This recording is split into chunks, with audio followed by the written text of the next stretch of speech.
संत रविदास की 644वीं जयंती पर केंद्रीय पेट्रोलियम मंत्री धर्मेंद्र प्रधान ने वाराणसी स्थित रविदास मंदिर में मत्था टेका। इस मौके पर मीडिया से बात करते हुए उन्होंने कहा कि मैं प्रधानमंत्री नरेंद्र मोदी की सरकार की ओर से प्रतिनिधित्व करते हुए संदेश लेकर और आशीर्वाद लेने आया हूं। उन्होंने कहा कि इस मौके पर महाराज निरंजन दास के दर्शन का भी सौभाग्य प्राप्त हुआ और पीएम के संदेश को उन तक पहुँचाया। साथ ही कहा कि महाराज निरंजन दास के संदेश को भी मैं प्रधानमंत्री तक जरूर पहुंचाऊंगा। उन्होंने कहा कि संत रविदास जी का जीवन भारतीय मूल्यों पर आधारित था, जिसमें सदाचार, प्रेम और समरसता उनके विचारों की मूल कणिका रही है। वाराणसी में संत रविदास मंदिर में लग रहे राजनीतिज्ञों के जमावड़े पर बोलते हुए धर्मेंद्र प्रधान ने कहा कि सभी प्रबुद्ध जनों को संत रविदास जी की शरण में आना चाहिए।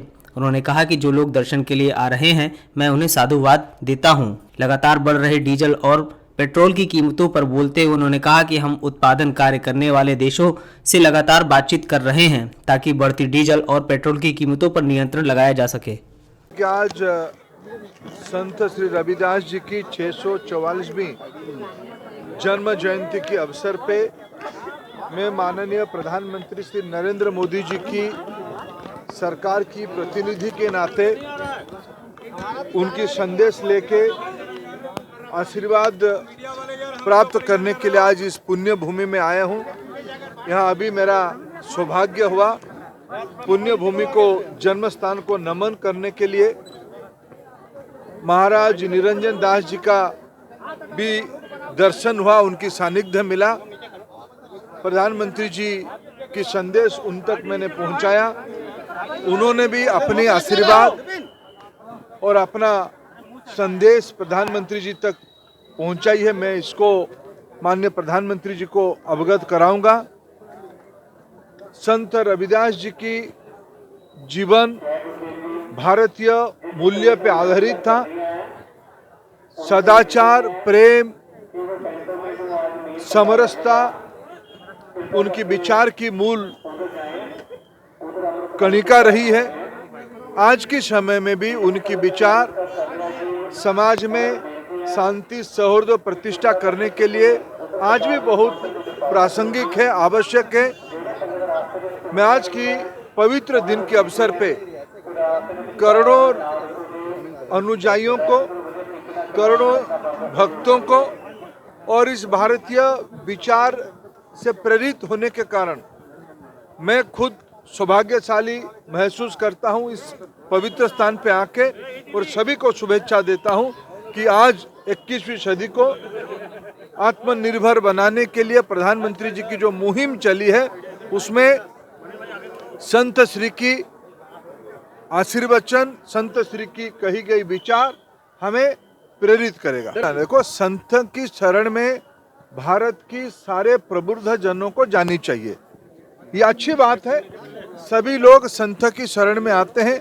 और रविदास जी तो भारतीयता का, भाईचारा का, प्रेम का, सौहार्द का जीता जागता एक विचार छोड़ के गए हैं। समाज की सभी लोग उसमें आनी चाहिए, समर्पित होनी चाहिए। जो लोग आ रहे हैं उनको भी मैं साधुवाद देता हूं।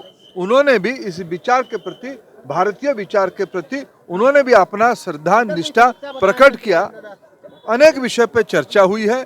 इस परिसर की सौंदर्यीकरण के बारे में उत्तर प्रदेश शासन जो काम कर रहे हैं उसके बारे में उन्होंने अपेक्षा रखा। देश भर में अनेक रविदास स्मारक केंद्र का विकास कैसे हो उसकी भी चर्चा की, अच्छी चर्चा हुई। ऐसा मैं नहीं मानता हूं। मेरे प्रधानमंत्री जी तो कोई चुनाव को ध्यान में रख के देश में कुछ नीति करते नहीं है, और मैं नहीं मानता हूं सारा विषय को सिर्फ सियासी नजरिए से दिखनी चाहिए। संत की समर्पण सर्वोपरि। देखिए, ये सारा विषय धीरे धीरे नियंत्रण में आना चाहिए।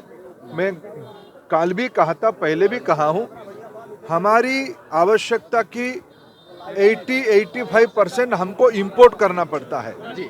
अंतर्राष्ट्रीय बाजार में मूल्यों की उछाल के कारण ऐसे विषय को हमको सामना करना पड़ता है।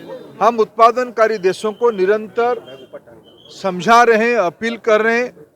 एज ए कंज्यूमर, उपभोक्ताकारी देश के नाते हम अपने अपेक्षा को पुरजोर रख रहे हैं। उत्पादनकारी देश केवल अपना हित ना देखे, उपभोक्ताकारी देश का भी ध्यान रखे। हमें लगता है उनमें कुछ प्रभाव आना चाहिए। देश की अभी तो देश की इन्फ्लेशन नियंत्रण में है। देश की अर्थनीति आज अखबारों में आई है, लंबे अरसे के बाद अर्थनीति पिछले क्वार्टर में पटरी पे आई है। अभी कोरोना की विभीषिका के उपरांत देश की मेहनत के कारण, प्रधानमंत्री जी की स्पष्ट नीति निर्देश के कारण देश की अर्थनीति पटरी में आई है। न्यूज बकेट हिंदी मासिक पत्रिका पढ़ें इस महीने की पूरी खबर विस्तार से हमारे न्यूज बकेट की मैगजीन में। हमारी ई मैगजीन को मुफ्त में पढ़ने के लिए अभी लॉगिन करें www.newsbucket.in पर। इसके अलावा रोज की ताज़ा खबरों के लिए हमारे YouTube चैनल को तुरंत सब्सक्राइब करें।